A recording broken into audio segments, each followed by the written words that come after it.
Again, mga ka-MC. Nandito na naman po tayo.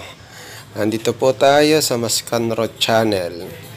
Salamat sa patuloy na sumusuporta. At sa mga bago dyan, please subscribe na po at manood po kayo ng mga bago kong video.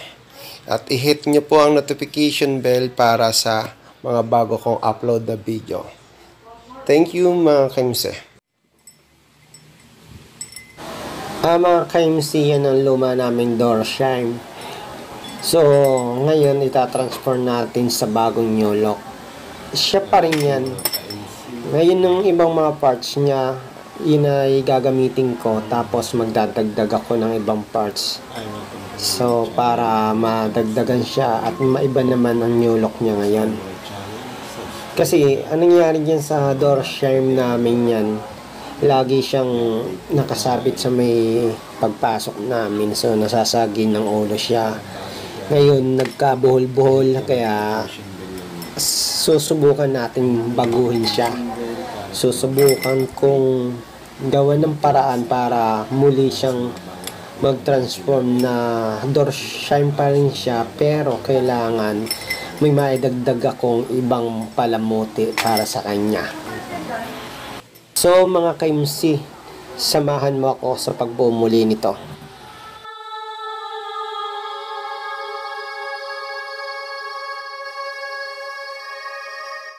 Again, sabi ko nga kanina, may dadagdag tayong another palamuti dito. At yan yun. Mga ka-MC, yan yung mga porsilas na binibili namin na sinasabing pampaswerte, yung ganun binibili namin sa mga umping diyan. Kasi wala namang masama kung naniniwala tayo kung ano yung talagang kapalaran natin dumating. Sabi nga natin baka ito ang nagpaswerte sa atin, kaya kami naniniwala din, kaya marami kaming ganyan. So mahilig kami magsuot ng ganyan, kaso minsan garterize lang siya, napuputol.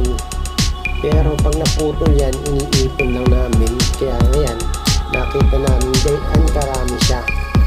Mga button, yung mga parts ng mga sinasabing pampaswerte na porsilas. So marami kami naipon. Kaya yan ang idadagdag namin sa door chime namin na nakasabit ko sa pinto. Ngunit gagawin natin ang panibagong lock. New lock. Ika nga, kaya yan ang gagawin ko. Tutulog siya. So pag sasama-samahin, may nainon akong binili yung ginagamit sa pag-uli ng isda na maliit lang, kasi mas matindi yung kaysa doon sa fully brown na ginagamit.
Ayan ang mga ka-MC ang nagawa ko dun sa mga buton ng mga porsilas.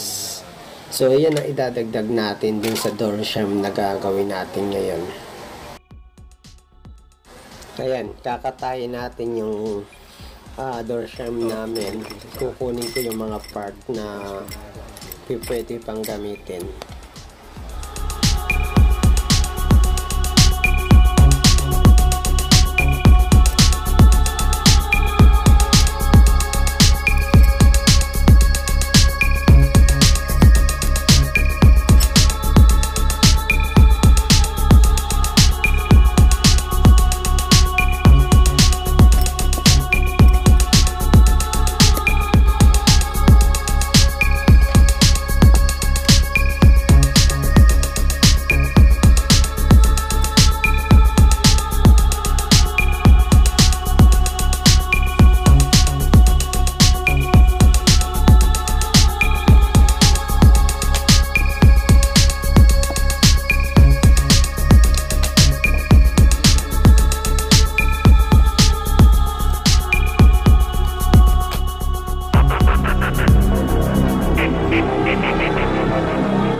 Tara mga ka-MC, samahan mo ako sa muling pagbuo ng door frame namin.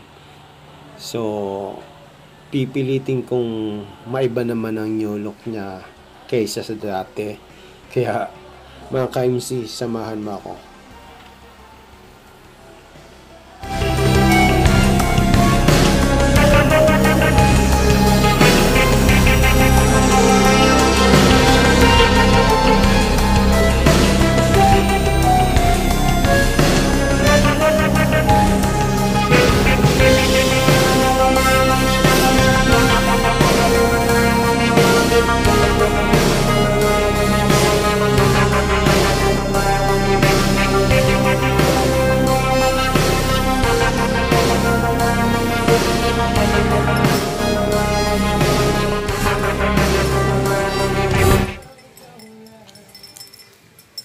Ayan mga ka-MC, ang resulta ng ginawa kong door frame namin. So, pagmasdan nyo na lang kung ano ang pagbabago, ang naiba. Ang sa tingin ko naman may naiba, hindi na siya katulad ng dati. Kasi may nadagdag ng mga ibang parts at saka yung dating parts niya andyan pa rin. Hindi naman tayo eksperto sa mga paggawa ng mga dekorasyon ng ganyan. Sinubukan ko lang baguhin kasi nga buhol-buhol ng mga tali niya, yung luma, yung bago pa nagawa yan. So, iyan ang resulta ngayon. Kayo na ang bahalang humusga mga ka-MC kasi hindi ako expert sa pagtingin sa mga ganyan. Pero kung may comment kayo, ilagay nyo sa description box sa baba at masasagot ko ang mga comment niyo sa susunod kong mga upload. Thank you mga ka-MC. Pag-support nyo sa